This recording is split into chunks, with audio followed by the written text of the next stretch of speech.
최근 장기간 대기 끝에 중국 룽커우항 부두에 접안한 북한 유조선 철봉산 1호가 이번엔 부두에서 일주일 넘게 머무는 기이한 움직임을 보이고 있습니다. 역류 가능성까지 제기되는 가운데 전문가들은 최근 소원해진 북중 관계에 주목했습니다. 함지아 기자가 보도합니다. 선박의 위치 정보를 보여주는 마린 트래픽 지도에 나타난 철봉산 1호의 모습입니다.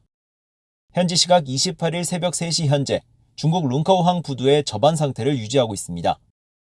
앞서 BOA는 철봉산 1호가 지난 9월 28일 룽커우항의 대기 장소에 도착한 뒤 이 자리에서만 55일간 머물렀다고 보도했는데, 통상 북한 선박이 정박지에서 1일에서 3일 머문 뒤 부두로 이동하는 점으로 볼 때 이 같은 장기간 대기는 비정상적이란 해석이 나온 바 있습니다.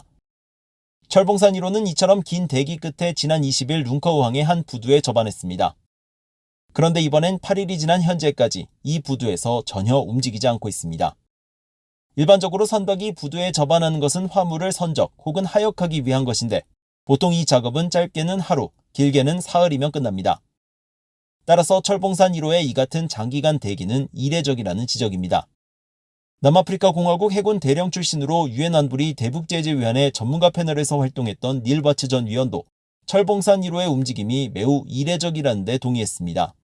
There could be problems with regards to the safety of the vessel in terms of inspection may have been carried out and there are too many deficiencies to allow the vessel to leave, or there could be outstanding debts. So there are a number of reasons why the vessel could be there, and I think only time will tell, including reselling the vessel if they don't need that many tankers anymore.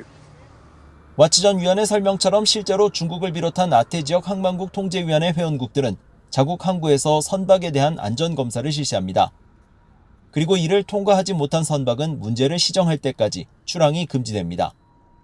그런데 중국 항만당국은 올해 단 한 차례도 북한 선박에 대해 안전검사를 실시하지 않았습니다. 또 철봉산 1호가 부두에 접안한 상태로 수리 중일 가능성도 제기됐지만 북한이 부담하기에 적지 않은 항만 비용이 발생한다는 문제로 이어집니다. 북한 노동당 39호실 출신으로 과거 북한의 해외 광물 거래에 직접 관여했던 탈북민 리정호 씨는 BOA에 선박이 이처럼 오랜 기간 동안 한 항구에 머물게 되면 지불해야 할 항만 비용이 계속 늘어나게 된다면서 일반적인 상황이 아닌 것만큼은 분명하다고 말했습니다. 그러면서 북한 선박 회사가 중국 측에 지불해야 할 비용을 내지 못했을 가능성이 있다고 분석했습니다.